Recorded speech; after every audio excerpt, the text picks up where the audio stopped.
Então, quando a pessoa tem um transtorno de ansiedade, ela tem um adoecimento desse sistema. Então, ela tem as mesmas manifestações, né? Então, mentalmente, ela vai ter um aumento de preocupação, ela vai ter um aumento da frequência de pensamentos relativos a um assunto específico, ela vai ter umas ideias mais negativas, geralmente um pessimismo, né, uma preocupação muito excessiva com o que vai acontecer, às vezes até preocupações consigo, com a própria saúde e com a saúde dos outros. Geralmente a pessoa fica bastante autocentrada, muito percebendo esses sintomas que estão acontecendo no corpo, porque eles estão muito exacerbados. Mas os sintomas são mesmos, se você for pensar, né?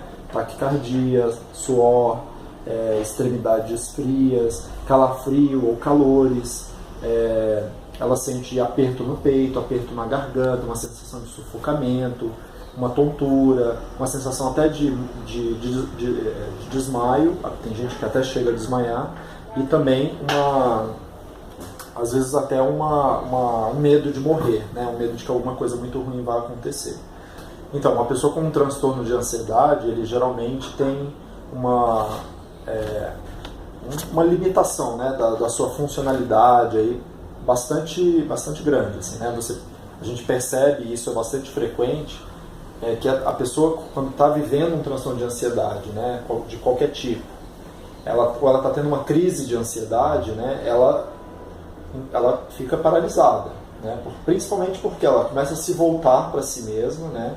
Então, mentalmente, a sua atenção está prejudicada, ela está preocupada com um sintoma que ela está sentindo, como se aquilo fosse levá-la à morte, ou uma preocupação excessiva com alguma situação, né, que ela está vivendo, e tudo aquilo faz a pessoa ficar paralisada, né? Então, seja no trabalho, fazendo as suas coisas em casa, dirigindo, né? A pessoa que tem ali uma crise de ansiedade, ela realmente paralisa, né? Então, é o que é mais comprovadamente eficaz para o tratamento da ansiedade.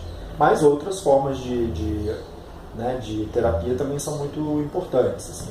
Nos Estados Unidos eles têm falado muito da mindfulness, né, que é um exemplo de uma forma de terapia para tratar a ansiedade, que é bastante eficaz também, né, e tem crescido cada vez mais, inclusive, o volume de pesquisa sobre esse tipo de terapia. O que é muito marcante na pessoa com transtorno de ansiedade é que ela, com frequência, não consegue compreender qual é a origem, qual foi o gatilho daqueles sintomas. E muitas vezes o sintoma, como ele é físico, né, como eu falei dos sintomas mentais, né, preocupação, pessimismo, medo de morte, medos, mas existem muitos sintomas físicos, né, e com frequência a pessoa interpreta aquilo como sendo uma falha de algum sistema físico. Então ela está tendo um infarto, ou ela está tendo um derrame, um AVC, né, ou ela está tendo algum tipo de problema pulmonar. Então, porque o sintoma é físico, ela acaba não tendo essa compreensão. Mesmo depois de que haja um diagnóstico, né, de transtorno de ansiedade. Então, o remédio ele tem sim um impacto marcante no tratamento, né? Então a gente não pode dizer que ele é a última opção ou que a gente precipitadamente escolhe o medicamento para tratar, porque realmente o impacto é muito grande.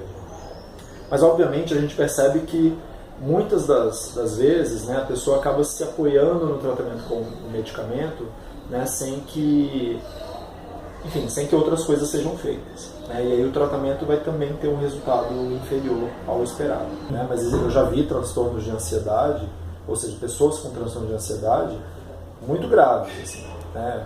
Por exemplo, pode ser anonimamente. Não, né, casos assim, de pessoas que não respondem a tratamento e que você precisa inclusive até internar o paciente assim, temporariamente para tirá-lo de uma crise, né? E pessoas que fazem coisas muito absurdas enquanto estão numa crise de ansiedade, inclusive até por causa do mal-estar ser tão grande, a pessoa inclusive tentar o suicídio naquela... Muitos pacientes acabam ficando em tratamento por muitos anos, primeiro porque eles acabam fazendo as mudanças que são necessárias, né? E aí, toda vez que eles chegam num período em que é possível suspender o remédio ou reduzir até a suspensão, eles se deparam com novos sintomas ou retorno de alguns sintomas, exatamente porque a situação basal, a situação inicial que gerou todo o mal-estar ainda se mantém. Muitos também ficam muito inseguros em interromper o remédio, até porque percebem uma melhora tão fantástica com a medicação que eles ficam muito preocupados em voltar a ter aqueles sintomas, né? Então eles acham que pesando na balança seria muito melhor continuar tomando o remédio. Mas se a gente for pensar em um volume grande de pessoas, essa não é a maioria dos casos, assim, né? Acho que a maioria das pessoas toma pelo período indicado, melhora dos sintomas e na hora que o médico indica a retirada, a pessoa consegue interromper a medicação.